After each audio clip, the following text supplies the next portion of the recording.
억만장자 장태준이 낯선 해외 거리에서 길을 잃은 한국인 소녀를 발견한다.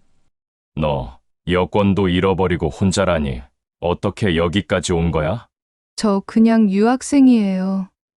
제발 믿어주세요. 서로 낯설고 경계하던 두 사람은 우연처럼 얽히며 수천억 계약이 달린 순간에 운명을 같이 하게 된다. 하지만 성공의 순간이 다가오자 태준의 동생이 속삭인다. 그 아이 혹시 산업 스파이일 수도 있어?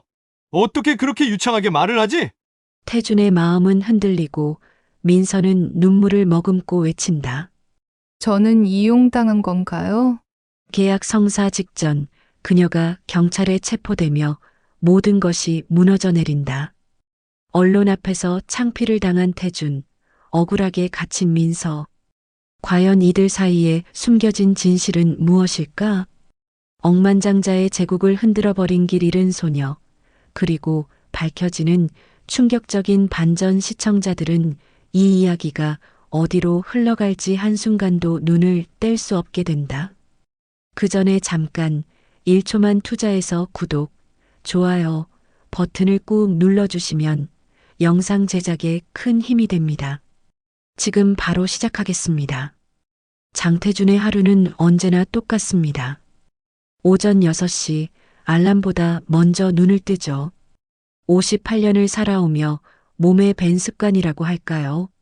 서울 한남동 저택의 침실에서 일어나 창밖을 바라보면 한강이 유유히 흐르고 있습니다. 그 강물처럼 시간도 흘러가는데 요즘 들어 그 시간이 참 무의미하게 느껴집니다. 오늘도 똑같은 하루가 시작되는구나. 태준은 혼잣말을 중얼거리며 침대에서 일어납니다. 40년 넘게 함께 지낸 아내 은주는 이미 일어나 아래층에서 아침 준비를 하고 있을 겁니다. 하지만 둘 사이의 대화는 점점 줄어들고 있죠. 필요한 말만 주고받는 사이가 된 지 오래입니다. 세수를 하며 거울 속 자신을 바라봅니다. 머리카락엔 하얀 것들이 늘어났고 눈가엔 세월의 흔적이 깊게 패여 있습니다. 한때는 대한민국 경제계의 젊은 사자라고 불리던 자신이었는데 이제는 그저 늙어가는 한 사람일 뿐입니다. 태준 씨, 아침 드세요. 아내 은주의 목소리가 아래층에서 들려옵니다. 정중하지만 차가운 목소리죠. 결혼 초기의 다정함은 온데간데였고 이제는 그저 의례적인 인사만 오갈 뿐입니다. 식탁에 앉아 아침을 먹으며 신문을 펼칩니다.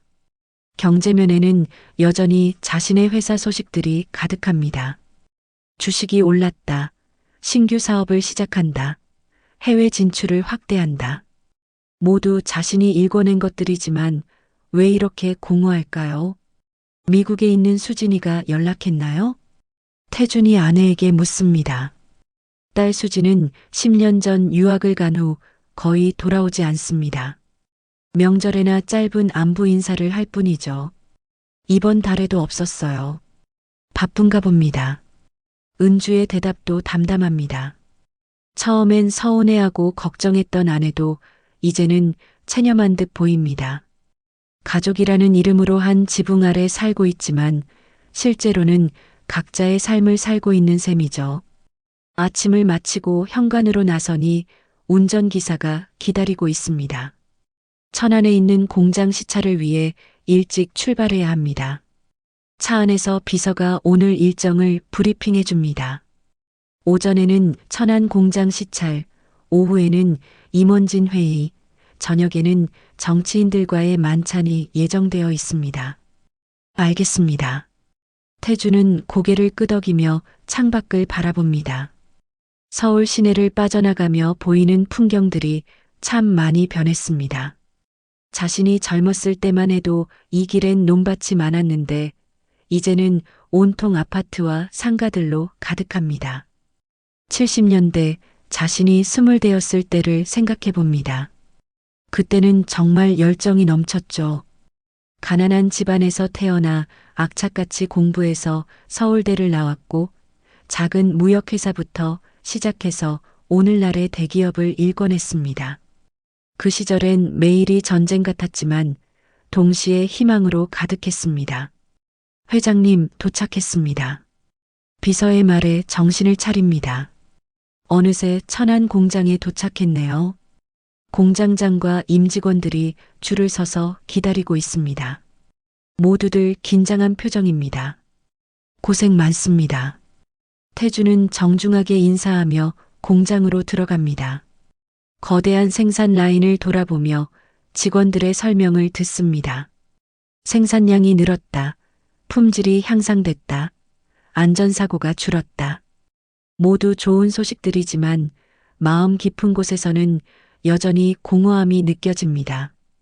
이 모든 게 대체 뭘 위한 건가? 혼자만의 생각에 잠깁니다. 회사는 잘 돌아가고 있고 돈도 충분히 벌었고 사회적 지위도 얻었습니다. 하지만 정작 자신은 행복한가요? 가족들과의 관계는 어떻고 진정한 친구는 있는가요?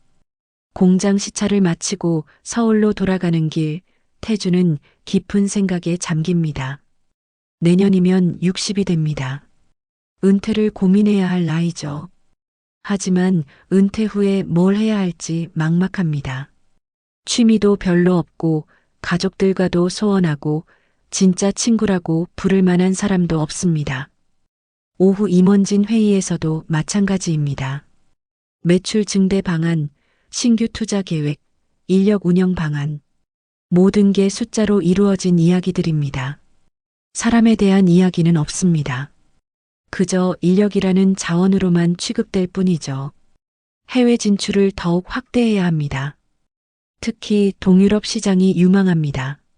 전무의 보고를 들으며 고개를 끄덕입니다. 사업적으로는 맞는 말이죠. 하지만 왜 이렇게 재미없을까요? 예전엔 이런 이야기만 들어도 가슴이 뛰었는데 말입니다. 저녁 만찬 자리도 비슷합니다. 정치인들과 재계 인사들이 모여 앉아 경제 전망과 정책 방향에 대해 이야기합니다. 모두들 진지한 표정으로 국가와 경제를 걱정하는 듯하지만 실상은 자신들의 이익을 위한 계산들 뿐입니다. 태준 형, 요즘 어떤가? 은퇴 생각은 안 해보나? 오랜 지인인 정치인이 농담조로 묻습니다. 아직 그럴 때는 아니죠. 태주는 웃으며 답하지만 속으론 복잡합니다. 정말 은퇴할 때가 아닌 걸까요? 아니면 은퇴가 두려운 건 아닐까요? 집으로 돌아가는 차 안에서 핸드폰이 울립니다. 비서가 내일 해외 출장 준비 사항을 확인하는 전화입니다. 동유럽으로 가서 현지 기업과 합작 투자 협상을 해야 합니다. 알겠습니다. 준비해 두세요. 전화를 끊고 다시 창밖을 바라봅니다. 서울의 야경이 반짝이고 있습니다. 수많은 불빛들 속에서 각자의 삶을 살아가는 사람들을 생각해 봅니다. 그들도 자신처럼 공허함을 느끼고 있을까요? 집에 도착해 현관문을 열고 들어서니 조용합니다. 아내는 이미 잠자리에 들었나 봅니다. 거실에 혼자 앉아 위스키 한 잔을 따릅니다. 쓸쓸한 기분이 드는 밤입니다. 평생 이루고 싶었던 것들을 다 이뤘는데 왜 이렇게 허전할까? 혼잣말을 중얼거리며 술잔을 기울입니다. 내일 떠날 해외 출장도 수천억 원의 계약도 모든 게 그저 일상의 반복일 뿐입니다.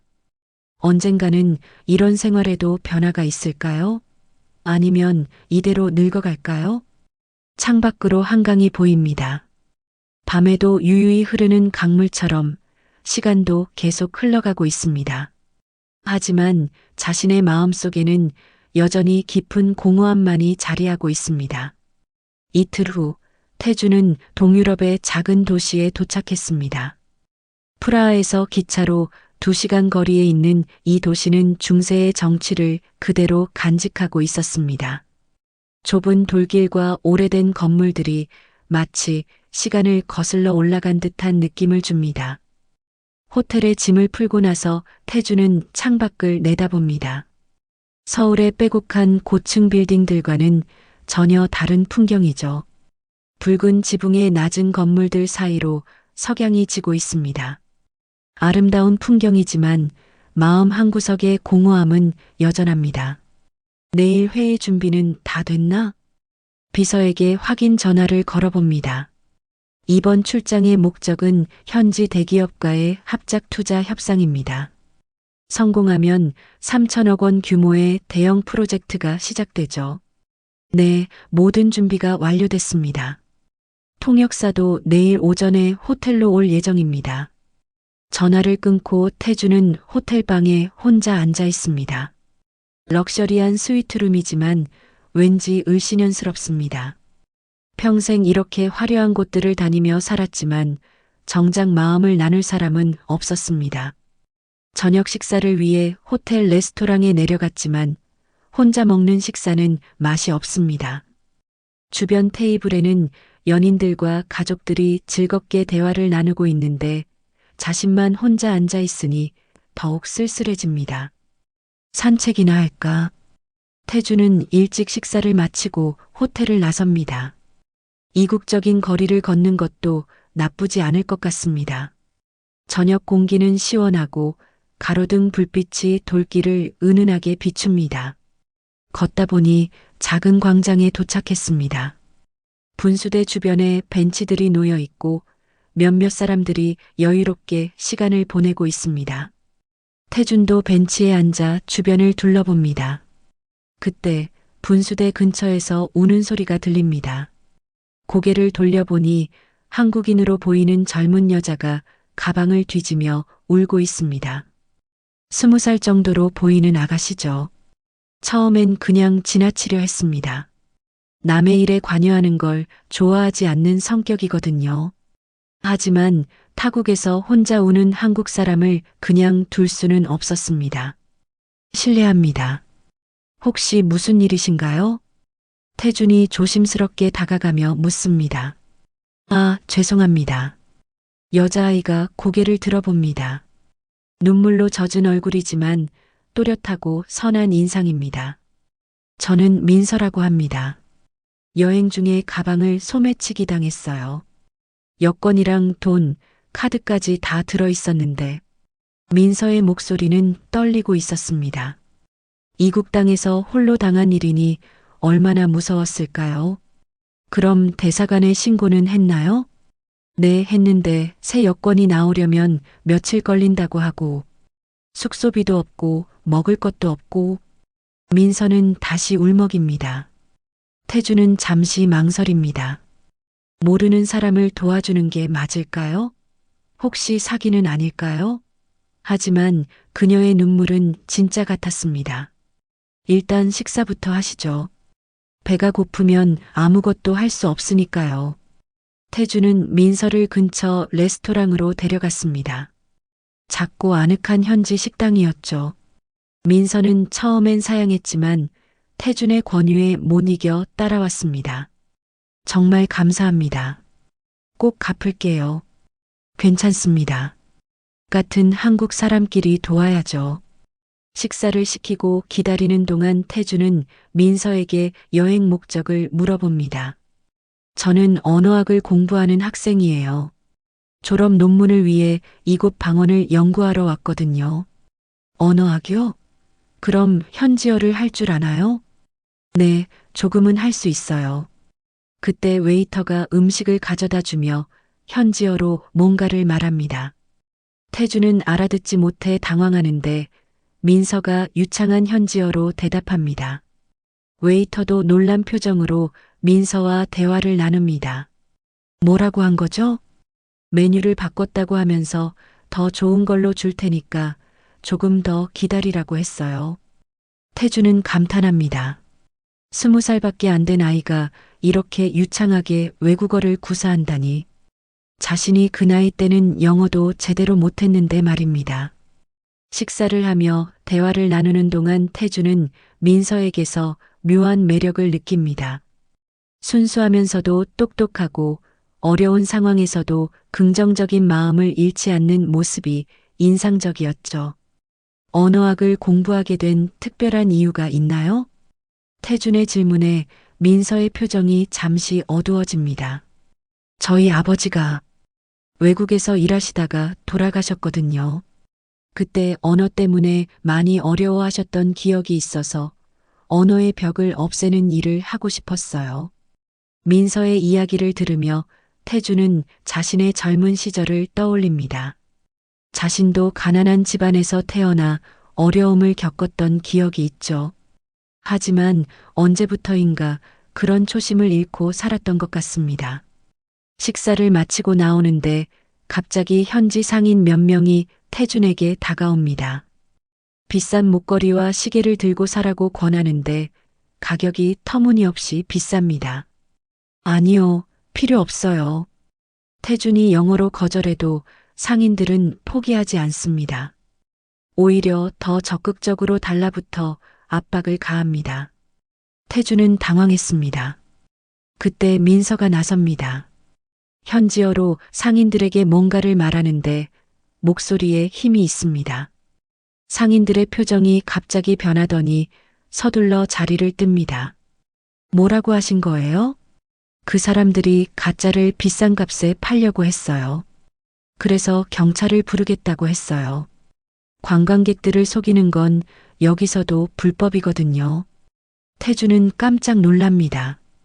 평생 돈과 권력으로 문제를 해결해 왔는데 이 작은 아가씨의 말 한마디가 상황을 완전히 바꿔놓았습니다. 정말 대단하네요. 저는 평생 돈으로만 문제를 해결해 왔는데 돈이 만능은 아니잖아요. 때로는 진심 어린 말 한마디가 더 큰 힘을 발휘할 수도 있고요. 민서의 말이 태준의 마음에 깊이 와닿습니다. 내가 평생 쫓아온 건 숫자와 권력. 그런데 저 작은 아이의 말 한마디가 세상을 움직이는구나. 호텔로 돌아가는 길, 태주는 민서에게 임시 숙소를 제공해 줍니다. 호텔에 빈 방이 있다며 며칠간 머물라고 했죠. 민서는 처음엔 부담스러워했지만 결국 감사히 받아들입니다. 정말 감사해요. 언젠가 꼭 보답할게요. 천만의 말씀입니다. 그런데 내일 제가 중요한 회의가 있는데 혹시 시간이 되시면 시내 구경이라도 하세요. 태주는 민서에게 용돈도 건네주려 했지만 민서는 완강히 거절합니다. 숙소만으로도 충분하다며 고마워합니다. 그날 밤 태주는 오랜만에 마음이 따뜻해짐을 느꼈습니다. 누군가를 도와주는 기쁨, 순수한 사람과의 만남, 그리고 돈이 아닌 다른 방식으로 문제를 해결하는 방법을 본 것까지 모든 게 신선한 경험이었습니다. 창밖으로 보이는 이국의 밤하늘을 바라보며 태주는 생각합니다. 오늘 만난 이 작은 인연이 자신에게 어떤 변화를 가져다 줄까요? 내일의 중요한 회의보다 오히려 민서와의 만남이 더 큰 의미로 다가옵니다. 침대에 누워서도 민서의 모습이 떠오릅니다. 어려운 상황에서도 굴복하지 않는 강인함, 타인을 위해 나서는 용기, 그리고 무엇보다 돈에 현혹되지 않는 순수함. 자신이 잃어버렸던 것들을 그 아이에게서 발견한 것 같습니다. 다음 날 아침, 태주는 평소보다 일찍 잠에서 깼습니다. 어젯밤 민서와의 만남이 계속 머릿속을 맴돌았거든요. 오랜만에 마음이 따뜻해지는 경험이었습니다. 아침 식사를 위해 호텔 레스토랑에 내려가니 민서가 이미 앉아 있었습니다. 간단한 빵과 커피로 아침을 때우고 있는 모습이 소박해 보였죠. 일찍 일어나셨네요. 네, 항상 일찍 일어나는 습관이 있어서요. 어제 정말 감사했습니다. 민서는 정중하게 인사했습니다. 어젯밤의 공경이 무색할 정도로 밝은 모습이었죠. 오늘 중요한 회의가 있다고 하셨죠? 잘 되시길 바라요. 고맙습니다. 그런데 혹시 시내에 볼만한 곳이 있나요? 시간 나시면 구경해 보세요. 태주는 민서에게 관광 가이드북을 건네주며 말했습니다. 하지만 민서는 고개를 저었죠. 저는 관광보다는 현지 사람들과 이야기하는 걸 더 좋아해요. 언어를 배우는 가장 좋은 방법이거든요. 그때 태준의 핸드폰이 울렸습니다. 비서로부터 걸려온 전화였죠. 회장님, 큰일 났습니다. 비서의 목소리가 다급했습니다. 무슨 일인가요? 통역사가 갑자기 병원에 입원했습니다. 급성 맹장염이라고 하네요. 오늘 회의에 참석할 수 없다고 합니다. 태준의 얼굴이 굳어졌습니다. 오늘 회의는 3천억 원 규모의 합작 투자를 결정하는 중요한 자리입니다. 통역 없이는 제대로 된 협상이 불가능하죠. 다른 통역사는 구할 수 없나요? 이미 알아보고 있지만 이런 전문적인 비즈니스 통역을 할 수 있는 사람을 급하게 구하기는 어려울 것 같습니다. 태주는 머리가 복잡해졌습니다. 이 회의를 위해 몇 달간 준비해 왔는데 통역사 문제로 무산될 수는 없었습니다. 일단 계속 알아보세요. 다른 방법도 생각해 볼게요. 전화를 끄는 태준의 표정을 본 민서가 조심스럽게 물어봅니다. 무슨 일이세요? 얼굴이 좋지 않아 보이는데요. 통역사가 갑자기 병원에 입원해서 오늘 회의에 참석할 수 없다고 하네요. 정말 중요한 회의인데. 태주는 한숨을 쉬며 말했습니다. 혹시 어떤 언어인가요? 민서가 관심 있게 물어봅니다. 이곳 현지 언어입니다. 체코어라고 하는데 비즈니스 전문 용어까지 통역할 수 있는 사람을 구하기가 쉽지 않아요. 민서는 잠시 생각하더니 조심스럽게 말했습니다. 제가 대신 할 수 있을 것 같은데요. 뭐라고요? 태주는 깜짝 놀라며 되묻습니다. 저 체코어 전공이거든요. 비즈니스 통역도 해본 적이 있어요. 물론 아직 경력이 많지는 않지만. 태주는 망설였습니다. 3천억 원짜리 계약을 20살짜리 학생에게 맡긴다는 게 말이 되나요? 하지만 다른 대안도 없는 상황이었습니다. 정말 할 수 있나요? 이건 농담할 일이 아니에요. 진심입니다. 어제 아저씨가 도와주신 것처럼 저도 도움이 되고 싶어요. 민서의 눈빛이 진지했습니다. 태주는 고민했습니다. 회의는 2시간 후에 시작됩니다. 다른 통역사를 구할 시간도 없고 회의를 연기하자고 하기에는 상대방에게 너무 신뢰가 될 것 같았습니다. 알겠습니다. 한번 믿어보죠. 태주는 결국 민서에게 맡기기로 했습니다. 사실 선택의 여지가 없었죠. 정말 감사해요. 최선을 다하겠습니다. 민서는 기뻐하며 말했습니다. 하지만 태준의 마음은 여전히 불안했습니다. 회의 장소로 가는 차 안에서 태준은 민서에게 회의 내용을 설명해 줬습니다. 제조업체 간의 합작 투자, 기술 이전, 생산 라인 구축 등 복잡한 비즈니스 용어들이 많았죠. 걱정하지 마세요. 이런 용어들은 대학에서 많이 배웠어요.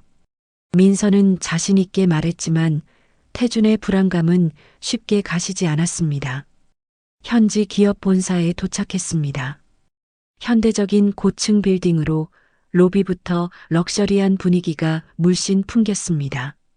엘리베이터를 타고 20층으로 올라가니 상대방 임원진들이 회의실에서 기다리고 있었습니다. 안녕하십니까? 태준이 인사하자 상대방 대표인 밀란 노박이 일어나 악수를 청했습니다. 50대 중반의 신사로 체코 최대 제조업체의 회장이었죠. 반갑습니다, 장 회장님. 이분은? 밀란이 민서를 보며 의아한 표정을 지었습니다. 통역을 맡아주실 분입니다. 태준이 소개하자 밀란의 표정이 미묘하게 변했습니다. 너무 젊어 보이는 민서를 보며 살짝 의심스러워하는 눈치였죠. 안녕하세요. 민서라고 합니다. 민서가 유창한 체코어로 인사했습니다. 밀란의 표정이 조금 밝아졌죠. 체코어를 정말 잘하시는군요. 어디서 배우셨나요? 프라하 대학에서 공부했습니다. 민서의 대답에 밀란이 고개를 끄덕였습니다. 프라하 대학은 체코에서 가장 권위 있는 대학 중 하나였거든요. 회의가 시작됐습니다. 태주는 가슴이 두근거렸습니다. 과연 민서가 제대로 통역을 해낼 수 있을까요? 먼저 저희 회사의 현황부터 말씀드리겠습니다. 태준이 말하자 민서가 즉시 체코어로 통역했습니다. 발음이 정확하고 문장 구성도 자연스러웠죠. 상대방의 질문도 정확하게 한국어로 번역해줬습니다. 태준은 점점 안심이 됐습니다. 생산 라인 구축에 필요한 초기 투자 비용은 얼마 정도로 예상하시나요? 밀란의 질문을 민서가 번역해주자 태준이 답했습니다. 대략 2천억 원 정도로 예상하고 있습니다. 하지만 기술 이전과 인력 교육 비용까지 포함하면 3천억 원 정도가 필요할 것 같습니다. 민서가 통역하는 동안 태준은 그녀를 유심히 지켜봤습니다. 전문 용어들을 막힘없이 번역하는 모습이 정말 인상적이었죠. 회의가 진행될수록 상대방의 표정도 좋아졌습니다. 민서의 통역이 정확할 뿐만 아니라 때로는 문화적 차이까지 설명해주며 양쪽의 이해를 도왔거든요. 한국에서는 이런 식으로 표현하는 게 예의입니다. 민서가 상대방에게 설명해주는 모습을 보며 태준은 감탄했습니다. 단순히 언어만 번역하는 게 아니라 문화까지 연결해주는 역할을 하고 있었던 거죠. 2시간 동안의 회의가 끝났습니다. 밀란이 만족스러운 표정으로 말했습니다. 정말 유익한 시간이었습니다. 통역사분 덕분에 더욱 원활하게 소통할 수 있었네요. 민서가 번역해주자 태준도 기뻤습니다. 회의는 성공적으로 끝났고 다음 주에 정식 계약서를 작성하기로 했죠. 건물을 나서며 태준은 민서에게 말했습니다.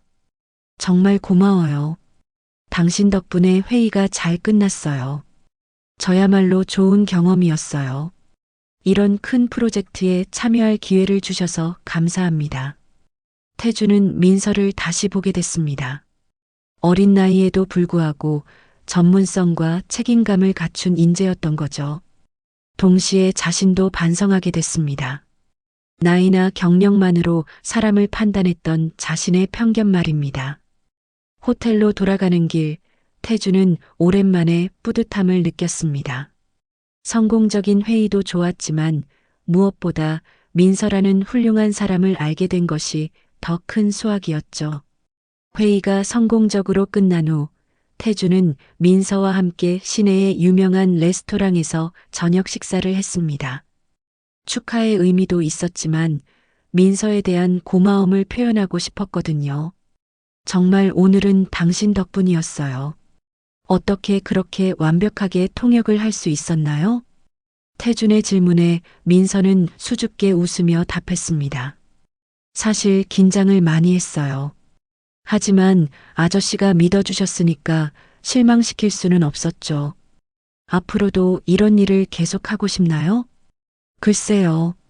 저는 원래 선생님이 되고 싶어서 언어학을 공부하고 있거든요. 아이들에게 언어를 가르치는 일을 하고 싶어요. 민서의 대답을 들으며 태준은 또 한 번 감탄했습니다.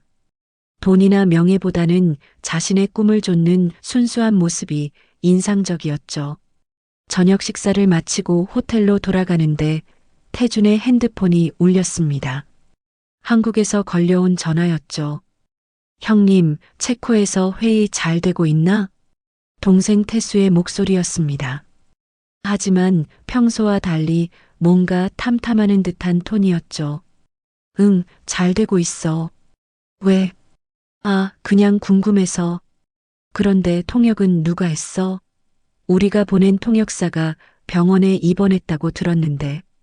태준은 잠시 망설였습니다. 민서 이야기를 해야 할까요? 현지에서 구했어. 아주 유능한 분이야. 현지에서? 한국 사람이야? 응, 한국에서 온 유학생이야. 그래. 이름이 뭐야? 태수의 질문이 계속되자 태준은 이상했습니다. 왜 이렇게 자세히 묻는 걸까요? 왜 그렇게 자세히 물어? 아니야, 그냥 궁금해서. 형님 혼자 힘들까봐 걱정됐거든. 전화를 끊은 후에도 태준은 찝찝한 기분이 들었습니다. 태수는 평소 자신의 일에 그렇게 관심을 보이지 않았거든요. 다음 날 아침 태주는 후속 회의를 위해 다시 현지 기업을 방문했습니다. 민서도 함께 갔죠. 어제와 달리 오늘은 기술적인 세부 사항을 논의하는 자리였습니다. 회의실에 들어서니 밀란이 반갑게 맞아줬습니다. 어제 통역해 주신 분이 또 오셨네요. 정말 실력이 뛰어나시더군요.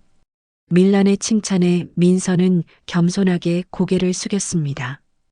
오늘 회의는 어제보다 더 복잡했습니다.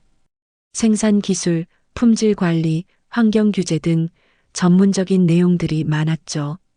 하지만 민서는 어제와 마찬가지로 완벽하게 통역해냈습니다. 한국의 환경 기준은 유럽연합 기준보다 더 엄격한 부분이 있습니다. 민서가 추가 설명까지 해주자 밀란이 감탄했습니다. 정말 해박한 지식을 갖고 계시는군요. 어떻게 이런 것까지 알고 계시죠?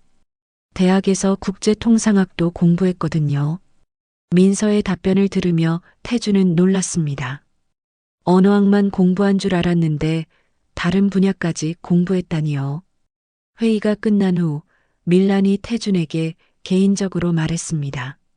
정말 훌륭한 통역사를 데려오셨네요. 우리 회사에서도 이런 인재가 필요한데 혹시 소개해 주실 수 있나요? 밀란의 제안에 태주는 민서를 바라봤습니다. 민서에게는 좋은 기회일 수도 있겠다는 생각이 들었죠. 민서 씨, 어떻게 생각해요? 하지만 민서는 정중하게 거절했습니다. 감사한 제안이지만 저는 한국으로 돌아가서 공부를 계속해야 해요. 밀란은 아쉬워했지만 민서의 결정을 존중했습니다. 호텔로 돌아가는 길, 태주는 민서에게 물어봤습니다. 정말 좋은 기회였는데 아깝지 않나요? 돈을 많이 벌 수 있는 기회라면 아쉽겠지만 저에게는 제 꿈이 더 중요해요. 민서의 답변을 들으며 태주는 자신의 젊은 시절을 떠올렸습니다. 자신도 한때는 돈보다 꿈이 중요하다고 생각했던 때가 있었죠. 하지만 언제부터인가 그런 마음을 잃어버렸습니다. 그날 저녁 태주는 한국 본사에서 걸려온 전화를 받았습니다. 상무이사로부터였죠. 회장님, 체코 프로젝트 소식을 들었습니다. 정말 대단하십니다. 고맙습니다. 그런데 통역을 맡은 분에 대해 좀 궁금한 게 있어서요. 또 통역 이야기네요. 태주는 이상했습니다. 무슨 궁금한 게 있나요? 혹시 그분의 신원 확인은 제대로 하셨나요? 요즘 산업 스파이들이 교묘하게 접근하는 경우가 많다고 하던데. 상무의 말에 태주는 당황했습니다. 민서가 산업 스파이라고요? 말도 안 되는 소리였죠.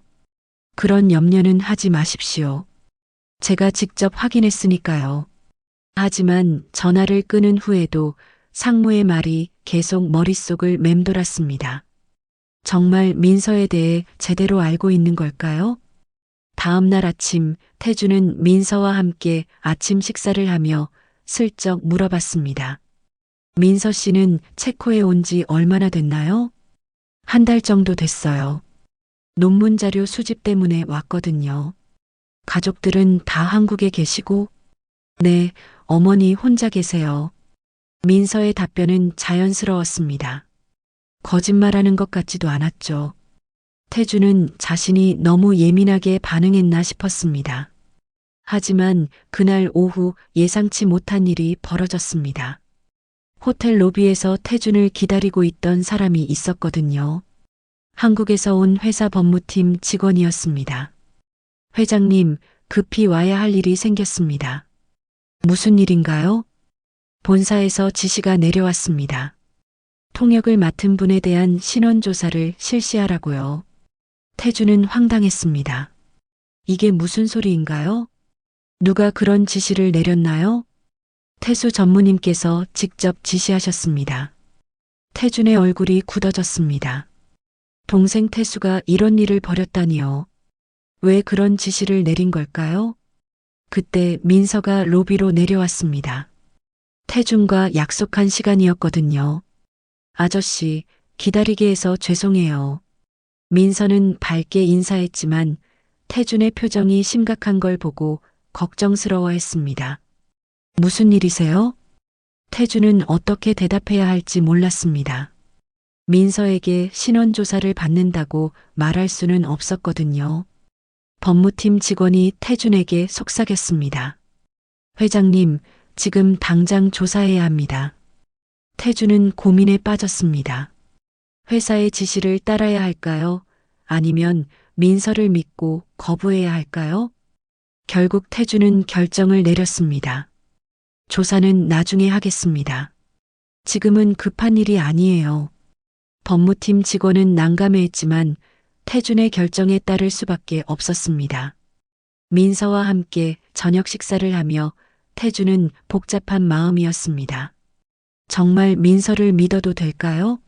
아니면 회사 사람들의 우려가 맞는 걸까요? 하지만 민서와 대화를 나누며 태준은 확신했습니다. 이 순수하고 진실한 사람이 거짓말을 할 리는 없다고요. 그날 밤 태준은 오랜만에 깊은 고민에 빠졌습니다. 회사와 민서 사이에서 어떤 선택을 해야 할까요? 다음 날 아침 태준은 일찍 잠에서 깼습니다. 밤새 뒤척이며 잠을 제대로 이루지 못했거든요. 회사에서 민서에 대한 신원조사를 요구한 일이 계속 마음에 걸렸습니다. 아침 식사를 하러 레스토랑에 내려가니 민서가 없었습니다. 평소보다 늦게 일어났나 보다 생각하며 기다렸지만 1시간이 지나도 나타나지 않았죠. 혹시 몸이 아픈 건 아닐까? 태준은 걱정이 되어 민서의 방으로 전화를 걸어봤습니다. 하지만 받지 않았죠. 직접 가서 확인해 볼까 하다가 프라이버시를 침해할 수도 있다는 생각에 망설였습니다. 그때 핸드폰이 울렸습니다. 동생 태수로부터 걸려온 전화였죠. 형님, 안녕하세요. 응, 무슨 일이야? 태준의 목소리가 평소보다 차갑게 나왔습니다. 어제 신원조사 지시를 내린 것 때문이었죠. 어제 법무팀에서 연락 받으셨죠? 그 통역사 문제 말입니다. 그게 왜 필요한 일인지 모르겠어. 형님, 요즘 산업 스파이들이 정말 교묘해졌어요. 특히 젊은 여성들을 내세워서 접근하는 경우가 많다고 하던데요. 태수의 말에 태준은 화가 났습니다. 그 사람이 스파이라는 증거라도 있어? 증거가 있어서 하는 말이 아니라 예방 차원에서 하는 얘기죠. 3천억 원짜리 프로젝트인데 조심해야 하지 않겠어요? 태준은 태수의 진짜 의도를 알 것 같았습니다. 동생은 예전부터 자신의 자리를 노리고 있었거든요. 이번 프로젝트가 성공하면 태준의 위상이 더욱 높아질 텐데 그것을 막고 싶은 거겠죠. 나는 그 사람을 믿어. 더 이상 이런 이야기 하지 마. 형님, 너무 감정적으로 판단하시는 거 아닌가요?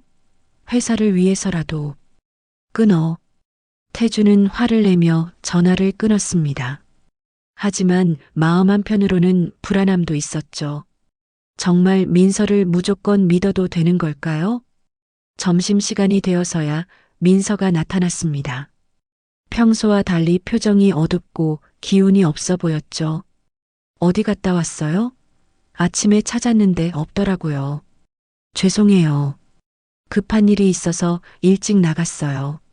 민서의 대답이 모호했습니다.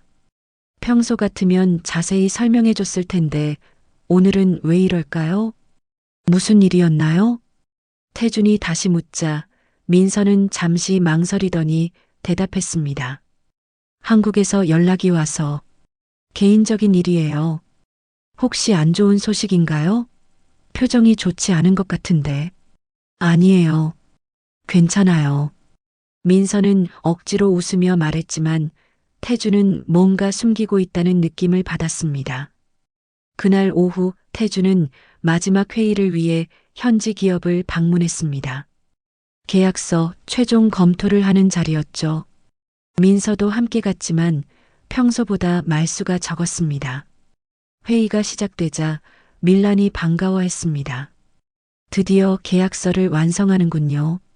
정말 즐거운 협력이 될 것 같습니다. 하지만 계약서를 검토하는 과정에서 문제가 생겼습니다.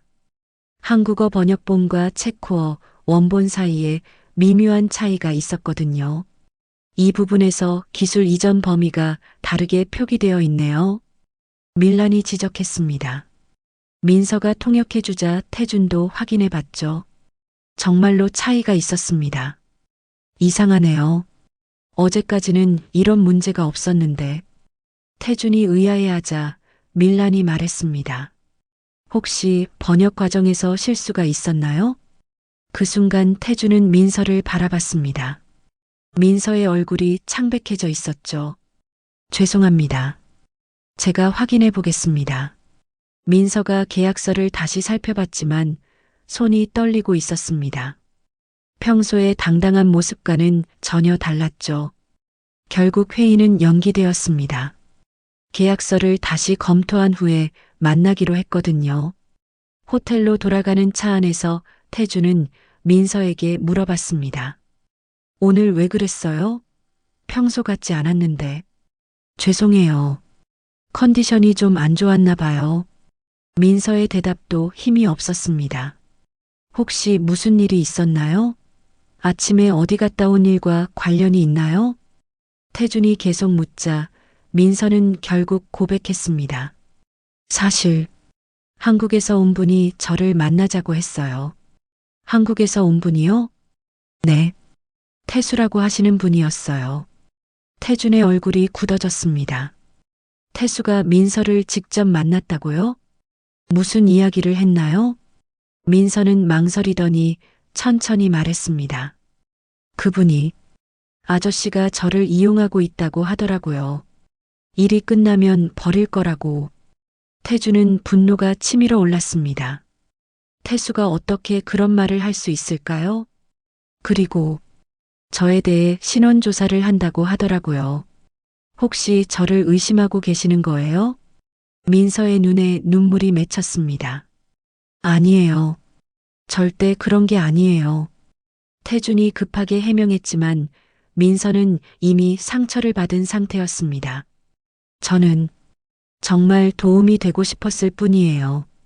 아저씨가 어려울 때 도와주고 싶었어요. 민서가 울먹이며 말했습니다. 그런데 제가 의심받고 있다니 너무 슬퍼요. 태주는 민서를 달래려고 했지만 민서는 이미 마음의 문을 닫아버린 것 같았습니다. 내일부터는 혼자 하세요. 저는 한국으로 돌아가겠어요.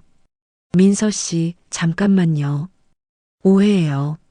하지만 민서는 호텔 로비에서 곧바로 자신의 방으로 올라가 버렸습니다. 그날 밤 태주는 태수에게 전화를 걸었습니다. 민서를 왜 만났어? 형님을 위해서였어요. 그 아이가 수상해서. 수상하기는 뭐가 수상해? 순수한 아이를 괜히 의심하고. 형님, 너무 감정적으로 판단하시는 거 아닌가요? 냉정하게 생각해 보세요. 태주는 더 이상 참을 수 없었습니다. 내가 뭘 노리는지 다 알아. 이 프로젝트가 성공하는 게 싫어서 그러는 거잖아. 형님, 그게 무슨 말씀이세요? 앞으로 민서 일에 개입하지 마. 경고야. 태주는 화를 내며 전화를 끊었습니다. 하지만 문제는 해결되지 않았습니다. 민서는 상처를 받았고 내일 최종 계약 회의도 걱정이었죠. 무엇보다 자신이 정말 민서를 믿어도 되는지 확신이 서지 않았습니다. 창밖으로 보이는 밤하늘을 바라보며 태주는 깊은 한숨을 쉬었습니다. 모든 게 꼬여가고 있었습니다. 다음 날 아침 태주는 민서의 방문을 두드렸습니다. 어젯밤 일에 대해 제대로 이야기하고 싶었거든요. 하지만 아무 대답이 없었습니다. 민서 씨 계세요? 여러 번 불러도 반응이 없자 태주는 프런트에 문의했습니다. 몇 호실 손님이 체크아웃 하셨나요? 네, 새벽 5시에 체크아웃 하셨습니다. 태주는 당황했습니다. 민서가 아무 말 없이 떠났다니요. 급히 핸드폰으로 민서에게 전화를 걸어봤지만 꺼져 있었습니다. 문자를 보내도 답이 없었죠. 어떻게 이럴 수가. 태주는 허탈했습니다. 오늘 최종 계약 회의가 있는데 통역 없이 어떻게 진행해야 할까요? 급히 비서에게 전화를 걸었습니다.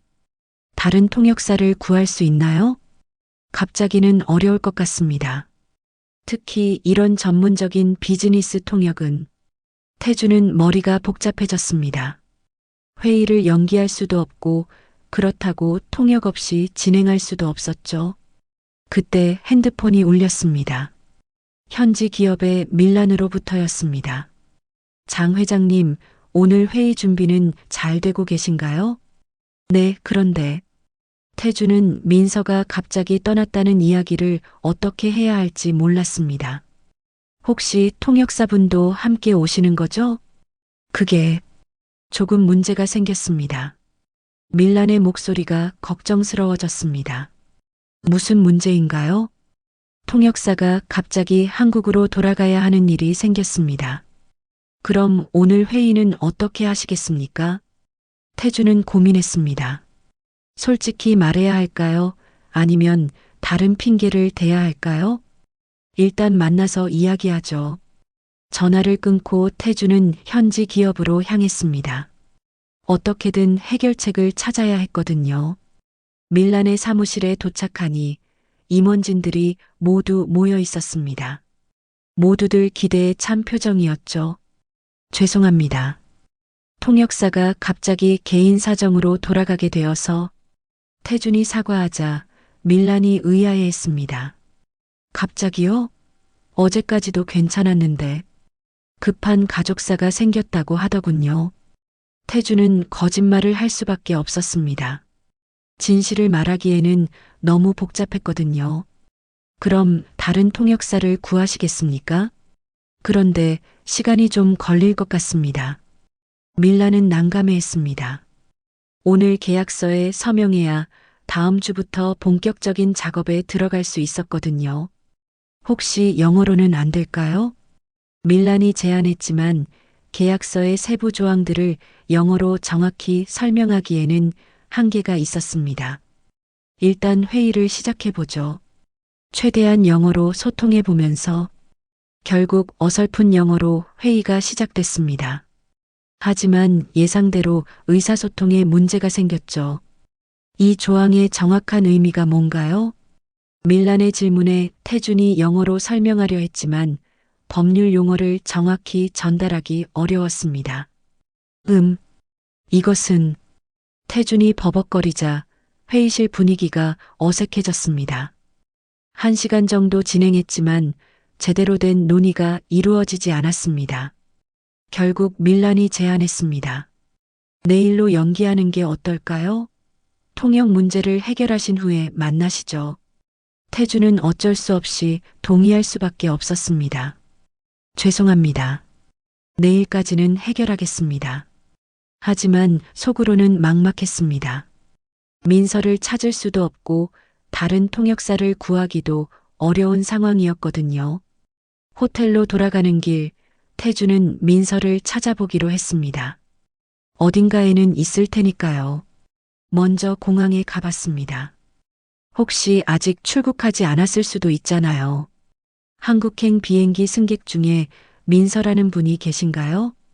하지만 개인정보라서 알려줄 수 없다는 답변만 돌아왔습니다. 그 다음으로 기차역에 가봤습니다.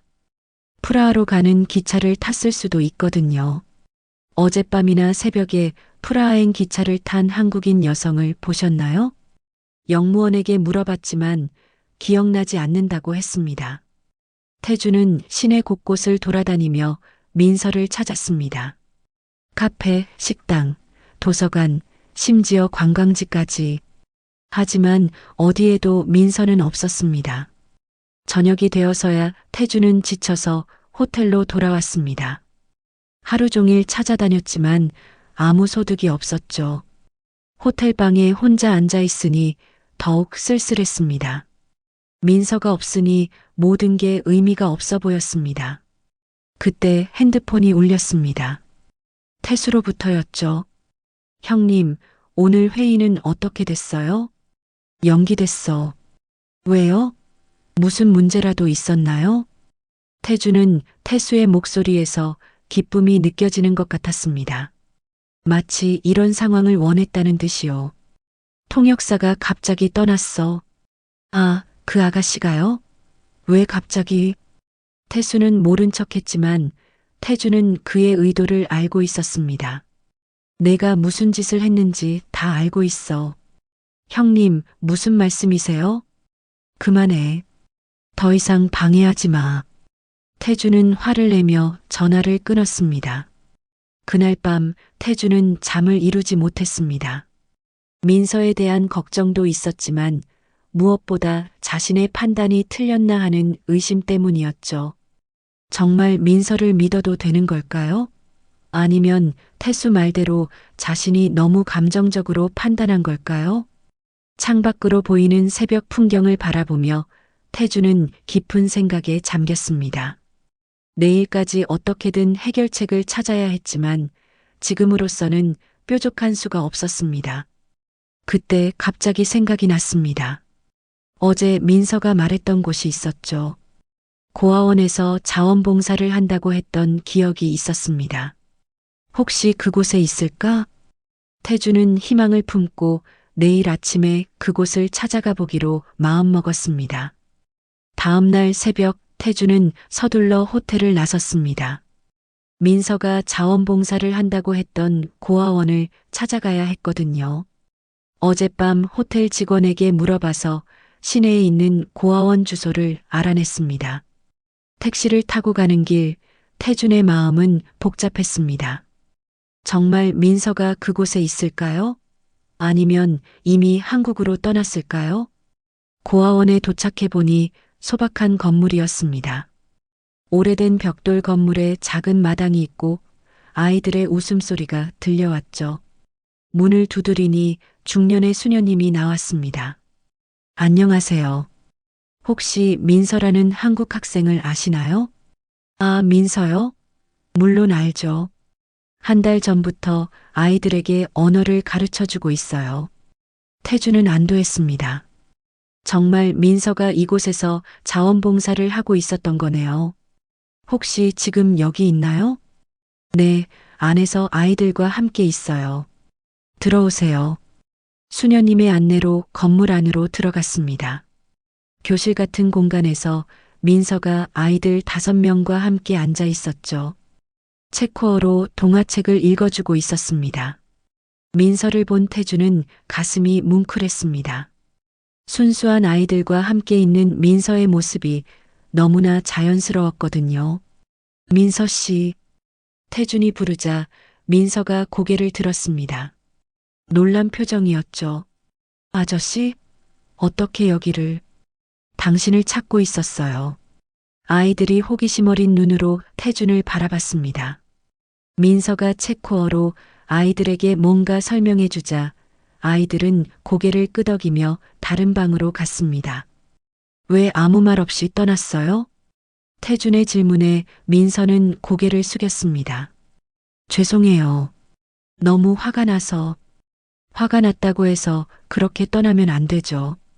오늘 중요한 회의가 있다는 걸 알잖아요.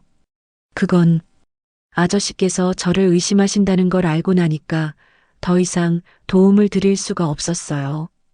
민서의 목소리에 서운함이 가득했습니다. 나는 당신을 의심한 적이 없어요.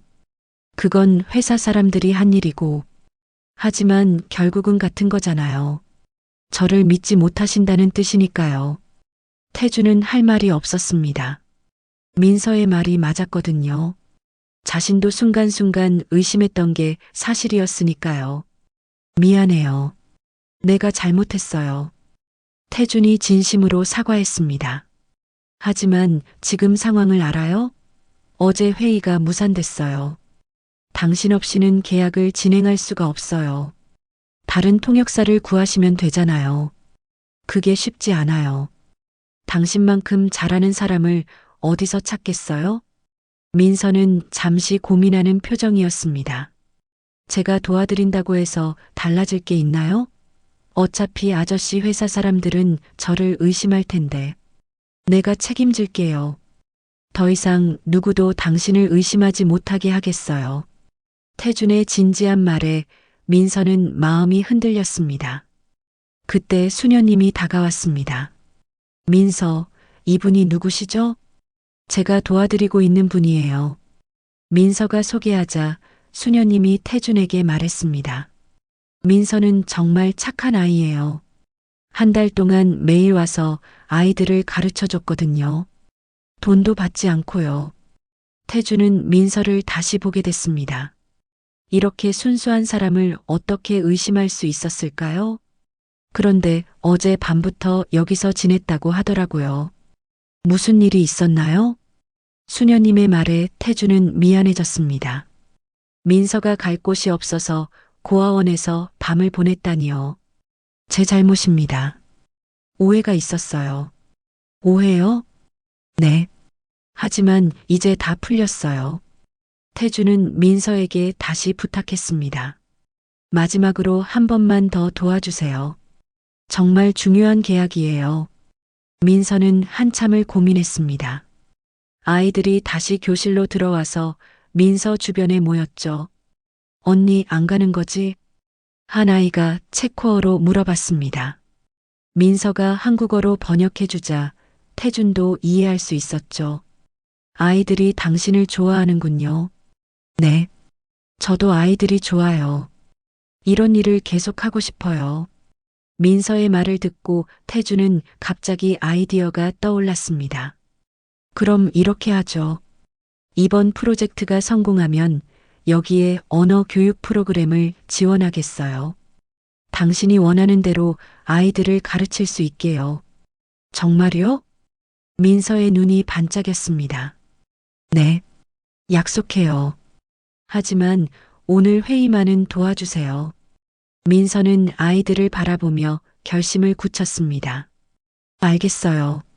마지막으로 한 번 더 도와드릴게요. 하지만 고아원을 떠나려는 순간 태준의 핸드폰이 울렸습니다. 밀란으로부터였죠. 장 회장님, 죄송하지만 급한 소식이 있습니다. 무슨 일인가요? 어젯밤에 누군가가 저희에게 익명의 제보를 했습니다. 당신이 쓰는 통역사가 산업 스파이일 가능성이 있다고요. 태준의 얼굴이 굳어졌습니다. 그게 무슨 말씀이세요? 지금 현지 경찰이 조사에 나섰습니다. 혹시 그분이 지금 어디 계신가요? 태준은 민서를 바라봤습니다. 민서도 전화 내용을 눈치챈 듯 불안해했죠. 누가 그런 제보를 했나요? 익명이라서 알 수 없습니다. 하지만 구체적인 정보를 제공했다고 하네요. 태준은 태수의 지심을 직감했습니다. 동생이 이런 수까지 쓸 줄은 몰랐네요. 일단 만나서 이야기하죠. 전화를 끊은 태준은 민서에게 상황을 설명했습니다. 누군가가 당신을 산업 스파이라고 신고했어요. 민서의 얼굴이 창백해졌습니다. 그런데 저는 정말 아무것도. 나도 알아요. 하지만 지금 경찰이 수사에 나섰대요. 그때 고아원 입구에서 소란이 일었습니다. 경찰차 2대가 도착한 거였죠. 민서라는 분이 계신가요? 경찰관이 들어와서 물어봤습니다. 민서는 떨리는 목소리로 대답했습니다. 제가 민서입니다. 산업 스파이 혐의로 조사를 받으셔야 합니다. 경찰관이 수갑을 꺼내자 태준이 나섰습니다. 잠깐요. 이건 오해입니다. 죄송하지만 조사가 끝날 때까지는 동행해 주셔야 합니다. 결국 민서는 경찰에 연행됐습니다. 태준은 절망적이었죠. 모든 계획이 무너져 내리는 것 같았습니다. 민서가 경찰에 연행된 후 태준은 곧바로 경찰서로 향했습니다. 이 모든 일이 태수의 음모라는 확신이 들었거든요. 하지만 무엇보다 민서가 걱정됐습니다. 경찰서에 도착해서 담당 수사관을 만났습니다. 중년의 남성으로 진지한 표정이었죠. 저는 장태준입니다. 방금 연행된 민서라는 학생과 함께 일하고 있는데요. 아, 그분이군요. 제보를 받고 조사 중입니다. 무슨 제보를 받으셨나요? 수사관이 서류를 뒤적이며 설명했습니다.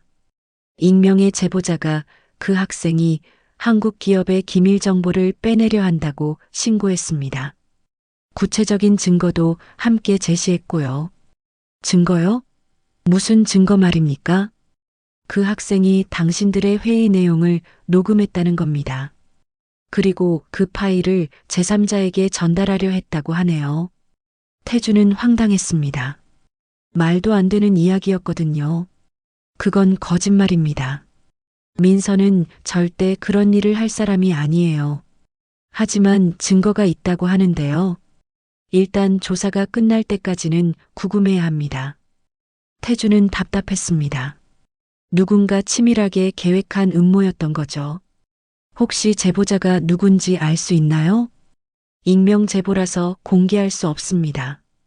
태주는 민서를 면회하고 싶다고 했지만 조사 중이라서 불가능하다는 답변만 돌아왔습니다.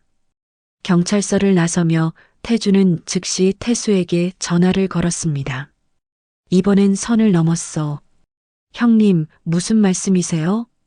태수는 여전히 모른 척했습니다. 민서를 경찰에 신고한 게 너지?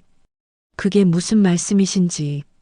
증거를 조작해서까지 순진한 아이를 함정에 빠뜨리다니. 정말 실망이야.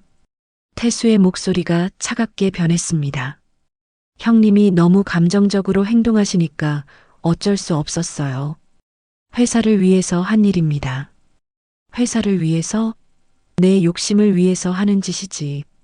어쨌든 이제 그 아이는 더 이상 방해할 수 없어요. 형님도 현실을 받아들이세요. 태주는 더 이상 참을 수 없었습니다. 내가 어떤 짓을 했는지 다 밝혀낼 거야. 기다려. 전화를 끊고 태주는 변호사에게 연락했습니다. 민서를 도와야 했거든요. 현지 변호사를 급히 구해주세요. 산업 스파이 혐의로 억울하게 잡힌 사람이 있어요. 알겠습니다. 최대한 빨리 연결해드리겠습니다. 그 사이 태주는 이 사건의 진실을 파헤치기 시작했습니다. 누군가 민서를 함정에 빠뜨리기 위해 증거를 조작했다면 반드시 허점이 있을 거였거든요. 먼저 호텔 CCTV를 확인해 봤습니다. 민서가 언제 어디에 있었는지 확인하려고요. 지난 며칠간의 CCTV 영상을 볼 수 있을까요? 호텔 직원이 도와줘서 영상을 확인할 수 있었습니다. 민서가 회의 내용을 누군가에게 전달하는 장면은 전혀 없었죠. 오히려 대부분의 시간을 고아원에서 보냈다는 게 확인됐습니다. 다음으로 민서의 휴대폰 기록을 조사해 봤습니다. 물론 경찰만이 할 수 있는 일이지만 변호사를 통해 요청할 수 있었죠. 통화 기록과 문자 메시지를 확인해 보세요. 의심스러운 연락처가 있는지요. 변호사가 도와준 결과 민서의 휴대폰에는 수상한 연락처가 전혀 없었습니다. 오히려 어머니와 대학 친구들, 그리고 고아원 관계자들과만 연락했다는 게 확인됐죠. 그렇다면 제보자가 말한 녹음 파일은 대체 뭘까요? 태주는 회의할 때를 다시 떠올려 봤습니다. 잠깐 그때 갑자기 기억이 났습니다. 이틀 전 회의에서 계약서 검토 중에 문제가 생겼던 일 말입니다. 그때 민서가 갑자기 당황했었죠. 혹시 그때 누군가 회의실에 몰래 녹음 장치를 설치했나? 태주는 즉시 밀란에게 연락했습니다. 혹시 회의실을 다시 확인해 볼 수 있을까요? 녹음 장치가 있는지요? 무슨 일인가요? 상황을 설명하자 밀란도 놀랐습니다. 그런 일이 있었다니. 즉시 확인해 보겠습니다. 1시간 후 밀란에게서 연락이 왔습니다. 정말로 회의실에 소형 녹음 장치가 있었습니다. 테이블 밑에 붙어 있더군요. 언제 설치된 것 같나요? 며칠 전인 것 같습니다. 그런데 이상한 건 이 장치가 한국에서 만들어진 제품이라는 겁니다. 태주는 확신했습니다. 태수가 누군가를 시켜서 미리 설치한 거였죠. CCTV로 누가 설치했는지 확인할 수 있나요? 확인해 보겠습니다. 곧이어 결과가 나왔습니다. 며칠 전 청소업체 직원으로 위장한 한국인 남성이 회의실에 들어가는 모습이 포착됐던 거죠. 이 사람 혹시 아시나요? CCTV 영상을 본 태주는 그 남자를 알아봤습니다. 태수의 측근 중 한 명이었거든요. 알겠습니다. 이제 진실이 밝혀졌네요. 태주는 이 증거들을 모아서 경찰에 제출했습니다. 민서가 결백하다는 걸 증명할 수 있는 자료들이었죠. 녹음 장치는 민서가 설치한 게 아니라 한국에서 온 다른 사람이 설치한 겁니다. 그리고 민서는 그 사실을 전혀 모르고 있었어요. 수사관도 새로운 증거들을 보고 놀랐습니다. 그럼 제보 내용이 거짓이었다는 말인가요? 네. 누군가 민서를 함정에 빠뜨리려고 조작한 거였어요. 추가 조사 결과 제보자의 정체도 밝혀졌습니다. 태수가 현지 협력업체를 통해 익명으로 신고한 거였던 거죠. 이제 민서를 석방해 주실 수 있나요? 네, 혐의가 완전히 벗겨졌으니 즉시 석방하겠습니다. 몇 시간 후 민서가 경찰서에서 나왔습니다. 창백한 얼굴이었지만 태준을 보고 안도의 표정을 지었죠. 아저씨, 괜찮아요. 이제 다 끝났어요. 태준은 민서를 따뜻하게 안아줬습니다. 정말 죄송해요. 제가 당신을 제대로 보호해주지 못했어요. 아니에요.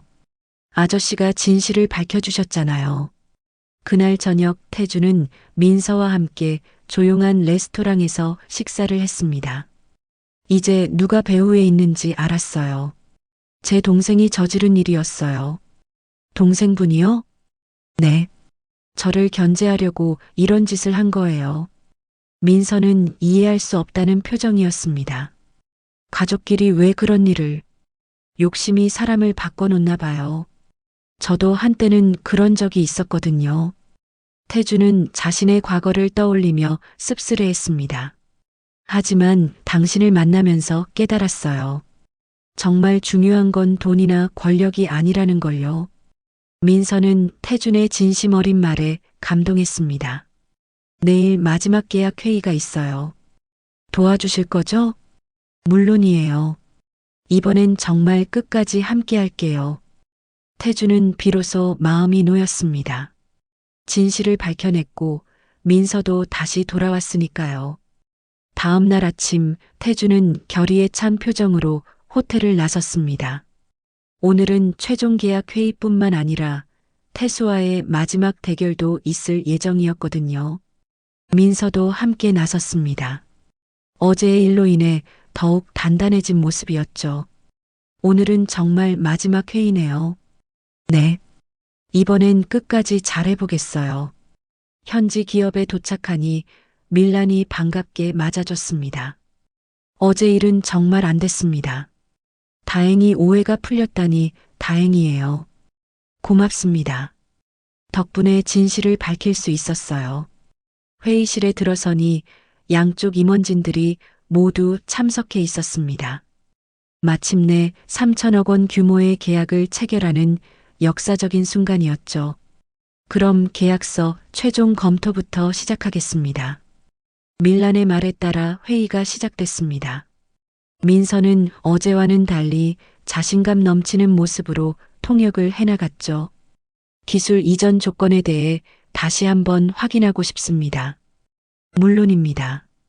저희 최신 기술을 모두 공유하겠습니다. 양쪽의 대화가 민서를 통해 정확하게 전달됐습니다. 모든 조건들이 하나씩 정리돼 갔죠. 2시간에 걸친 검토 끝에 드디어 서명 시간이 됐습니다. 장 회장님, 먼저 서명해 주시겠습니까? 태준이 펜을 잡는 순간 회의실 문이 갑자기 열렸습니다. 태수가 들어온 거였죠. 뒤에는 한국에서 온 임원진 몇 명이 함께 있었습니다. 형님, 잠깐만요. 태수? 너 여기 왜 왔어? 이 계약을 중단해야 할 이유가 생겼습니다. 태수는 당당한 표정으로 말했습니다. 무슨 소리야? 어제 경찰 조사 결과 이 프로젝트에 보안상 문제가 있다는 게 확인됐습니다. 태수는 서류 뭉치를 테이블에 놓았습니다. 무슨 문제 말이야? 통역사를 통해 기밀 정보가 유출될 뻔했다는 거죠. 다행히 막았지만 이런 위험한 상황에서 계약을 진행할 수는 없습니다. 밀란과 현지 임원진들이 당황했습니다. 하지만 어제 그 문제는 해결됐다고 들었는데요. 밀란이 의아해하자 태수가 대답했습니다. 표면적으로는 해결된 것처럼 보이지만 근본적인 보안 취약점은 여전히 남아 있습니다. 태주는 화가 치밀어 올랐습니다. 그만해. 내가 모든 걸 조작했다는 거 다 알고 있어. 형님, 무슨 말씀이신지. 어제 회의실에 녹음 장치를 설치한 사람이 내 부하라는 것도 확인했어. 태준이 증거 자료들을 꺼내자 태수의 표정이 변했습니다. CCTV에 다 찍혔어. 내가 시킨 사람이 청소업체 직원으로 위장해서 녹음 장치를 설치하는 모습 말이야. 현지 임원진들이 웅성거리기 시작했습니다. 민서가 실시간으로 통역해주고 있었거든요. 그리고 익명 제보도 내가 한 거지. 현지 협력업체를 통해서 말이야. 태수는 더 이상 변명할 수 없다는 걸 알았습니다. 형님이 너무 감정적으로 판단하고 계셔서 어쩔 수 없었습니다. 감정적? 순진한 아이를 함정에 빠뜨리는 게 합리적인 판단이야? 태준이 일어서며 소리쳤습니다. 회사를 위해서 한 일입니다. 이런 위험한 프로젝트는 중단되어야 해요. 회사를 위해서? 내 욕심을 위해서지. 형제간의 대립을 지켜보던 밀란이 나섰습니다. 잠깐만요. 도대체 무슨 일인가요? 태준이 차근차근 설명했습니다. 제 동생이 이 프로젝트를 방해하기 위해 민서를 함정에 빠뜨렸습니다. 저를 견제하려는 목적이었죠. 그럼 어제 스파이 혐의는 모두 거짓이었다는 말인가요? 네. 모든 증거가 조작된 것이었습니다. 밀란과 현지 임원진들이 놀랐습니다. 이런 일이. 태수는 마지막으로 반격을 시도했습니다. 하지만 형님, 회사 이사회에서는 이 프로젝트 중단을 결정했습니다. 뭐라고? 태수가 서류를 하나 더 꺼냈습니다. 긴급 이사회가 열렸고 과반수가 이 프로젝트 중단에 찬성했습니다. 태주는 당황했습니다. 이사회 결정이라면 자신도 어쩔 수 없었거든요. 언제 그런 회의가 있었어? 어젯밤에 화상회의로 진행됐습니다. 형님께서 연락이 안 되셔서 부득이하게. 태주는 절망적이었습니다. 모든 걸 이겨냈는데 결국 이사회에서 발목을 잡힌 거였죠. 그때 민서가 나섰습니다. 잠깐만요. 혹시 그 이사회 회의록을 볼 수 있나요? 왜요? 통역사로서 확인하고 싶은 게 있어서요. 태수는 민서를 경계했지만 회의록을 건네줄 수밖에 없었습니다. 민서가 회의록을 자세히 살펴보더니 말했습니다. 이 회의는 법적으로 무효입니다. 무슨 소리야? 회사 정관에 따르면 이사회 회의는 최소 48시간 전에 공지해야 하고 과반수 이상이 참석해야 합니다. 하지만 이 회의록을 보면 둘 다 충족하지 못했어요. 태준이 회의록을 확인해 보니 정말 그랬습니다. 정관을 어떻게 이렇게 자세히 알고 있나요? 대학에서 상법도 공부했거든요. 그리고 이사회 의결 조건은 기본 중에 기본이에요. 태수의 얼굴이 창백해졌습니다. 마지막 카드까지 무효가 된 거였죠. 결국 이 계약에는 아무런 법적 장애가 없다는 뜻이네요. 태준이 태수를 바라보며 말했습니다. 이제 포기해. 더 이상 방해하지 마. 태수는 마지막으로 호소했습니다. 형님, 정말 후회하실 거예요. 후회할 일은 내가 해야 할 거야. 회사로 돌아가서 이번 일에 대해 책임져. 결국 태수는 체념하고 회의실을 나갔습니다. 분위기가 정리된 후 계약 서명이 재개됐습니다. 정말 드라마틱한 하루였네요. 밀란이 웃으며 말했습니다. 앞으로는 이런 일 없이 순조롭게 진행될 거예요. 태준이 먼저 서명하고 밀란도 서명했습니다. 드디어 3천억 원 규모의 역사적인 계약이 체결된 순간이었죠. 축하합니다. 양쪽 임원진들이 박수를 쳤습니다. 민서도 기뻐하며 박수를 쳤죠. 계약식이 끝난 후 태준은 민서에게 고마움을 표했습니다. 당신이 아니었다면 오늘 계약은 불가능했을 거예요. 정말 고맙습니다. 저야말로 좋은 경험이었어요. 많은 걸 배웠습니다. 약속한 대로 고아원 언어 교육 프로그램도 지원하겠어요. 민서의 얼굴이 환하게 밝아졌습니다. 정말 감사해요. 아이들이 정말 좋아할 거예요. 그날 저녁 태준과 민서는 성공을 축하하며 특별한 저녁을 함께 했습니다. 모든 어려움을 이겨낸 뿌듯함이 있었죠. 계약이 성공적으로 체결된 지 한 달 후 태준은 서울에 있는 자신의 사무실에 앉아 있었습니다. 창밖으로 보이는 한강이 예전과 같지만 자신의 마음은 많이 달라져 있었죠. 책상 위에는 체코 프로젝트 진행 상황 보고서가 놓여 있었습니다. 모든 일이 순조롭게 진행되고 있었어요. 현지 공장 건설도 시작됐고 기술 이전 작업도 차질 없이 이루어지고 있었습니다. 하지만 태준에게 더 의미 있는 건 다른 것이었습니다. 바로 민서가 보낸 편지였죠. 회장님께 고아원 언어 교육 프로그램이 성공적으로 시작됐습니다. 아이들이 정말 즐거워해요. 한국어와 영어, 체코어를 동시에 배우고 있는데 모두들 열심히 하고 있어요. 회장님의 약속 덕분에 제 꿈을 이룰 수 있게 됐습니다. 정말 감사해요. 편지를 읽으며 태준은 미소를 지었습니다. 돈으로 무언가를 사는 게 아니라 누군가의 꿈을 도와주는 기쁨이 이렇게 클 줄은 몰랐어요. 그때 비서가 들어왔습니다. 회장님, 태수 전무님이 뵙고 싶다고 하시는데요. 들어오라고 해.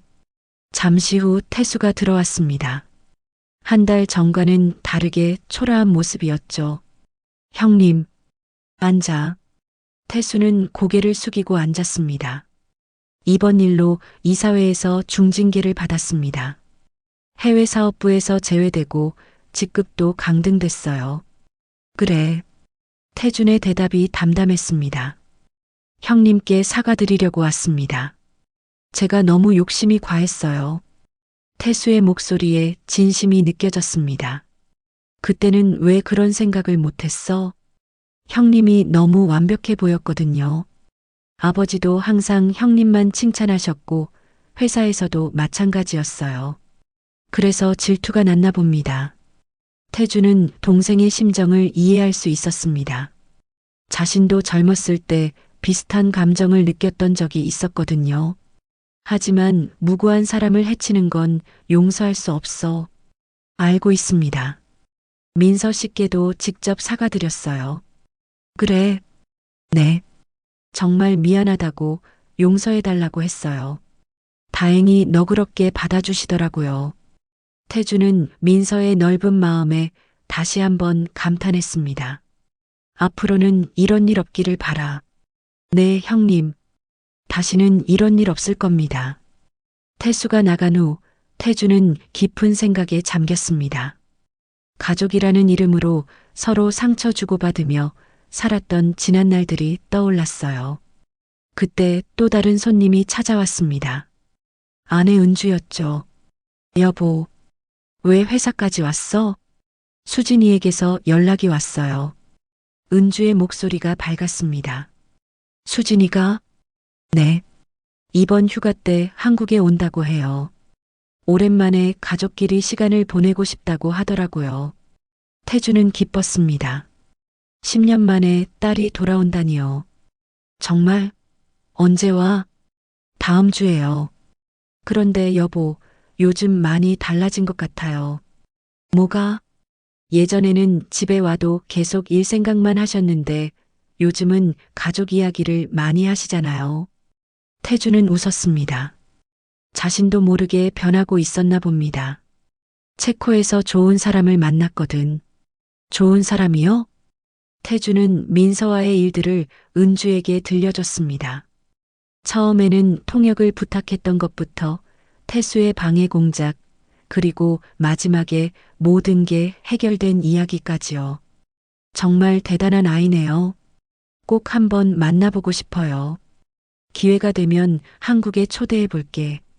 그날 저녁 태주는 오랜만에 집에 일찍 들어갔습니다. 은주가 정성껏 준비한 저녁 식사를 함께하며 대화를 나눴어요. 여보, 은퇴 생각은 아직도 하고 계세요? 응. 하지만 예전과는 다른 의미에서야. 무슨 뜻이에요? 예전에는 할 일이 없어서 막막했는데 이제는 하고 싶은 일이 생겼어. 태주는 새로운 계획을 이야기했습니다. 장학재단을 만들려고 해. 민서 같은 아이들을 도와주는 거야. 좋은 생각이에요. 정말 의미 있는 일이 될 것 같아요. 며칠 후 수진이 한국에 도착했습니다. 공항에 마중 나간 태주는 10년 만에 보는 딸의 모습에 감격했어요. 아빠, 수진아, 잘 왔다. 딸과 포옹하며 태주는 눈물이 날 것 같았습니다. 그동안 놓쳤던 소중한 시간들이 아쉬웠거든요. 아빠, 많이 달라지셨네요. 뭐가? 예전보다 따뜻해 보이세요. 눈빛이 다르달까요? 수진의 말에 태주는 웃었습니다. 내가 없는 동안 많은 일이 있었어. 집으로 가는 길에 태주는 수진에게 체코에서의 경험을 들려줬습니다. 특히 민서와의 만남이 자신에게 얼마나 큰 변화를 가져다 줬는지 설명했어요. 그 민서라는 분 정말 대단하시네요. 저도 만나 뵙고 싶어요. 그래, 기회가 되면 만나자. 그날 저녁 오랜만에 가족 3명이 함께 식탁에 앉았습니다. 예전 같으면 어색했을 텐데 이제는 자연스럽게 대화가 이어졌어요. 아빠, 장학재단 이야기 들었어요. 정말 좋은 일인 것 같아요. 응. 돈으로 할 수 있는 가장 의미 있는 일이라고 생각해. 저도 도와드릴게요. 미국에서 경험한 것들을 활용할 수 있을 것 같아요. 수진의 제안에 태주는 기뻤습니다. 가족이 함께 의미 있는 일을 하게 된다니요. 한 달 후 장학재단 설립 기념식이 열렸습니다. 민서도 한국에 와서 참석했어요. 정말 꿈만 같아요. 이런 큰 일에 제가 참여하게 되다니. 민서는 여전히 순수한 모습이었습니다. 당신이 있었기에 가능한 일이에요. 재단 설립식에는 많은 사람들이 참석했습니다. 언론도 큰 관심을 보였죠. 장 회장님, 이번 재단 설립의 계기가 무엇인가요? 기자의 질문에 태준이 답했습니다. 한 젊은 친구를 만나면서 깨달았습니다. 진정한 성공이란 돈을 많이 버는 게 아니라 다른 사람의 꿈을 도와주는 것이라는 거요. 특별한 에피소드가 있으신가요? 네. 체코에서 만난 한 학생이 저에게 인생의 참된 의미를 가르쳐 줬습니다. 재단 설립식이 끝난 후 태준과 민서는 조용한 카페에서 차를 마시며 대화를 나눴어요. 앞으로 뭘 하실 계획이에요? 대학원에 진학해서 더 공부하려고 해요. 그리고 재단 일도 도와드리고 싶고요. 좋습니다. 함께 의미 있는 일을 해봅시다. 그날 저녁 태주는 혼자 한강을 거닐었습니다. 예전과 같은 강물이지만 자신의 마음은 완전히 달라져 있었어요. 돈으로 세상을 움직일 수 없을 때 마음으로 세상을 바꿀 수 있다는 걸 이제야 알았다. 태주는 속으로 이렇게 중얼거리며 걸음을 계속했습니다. 앞으로 남은 인생을 어떻게 살아야 할지 이제는 확실히 알 것 같았어요. 강물이 유유히 흐르듯 인생도 새로운 방향으로 흘러가고 있었습니다. 돈과 권력만 쫓던 과거와는 다른 진정으로 의미 있는 삶을 향해서 말이에요.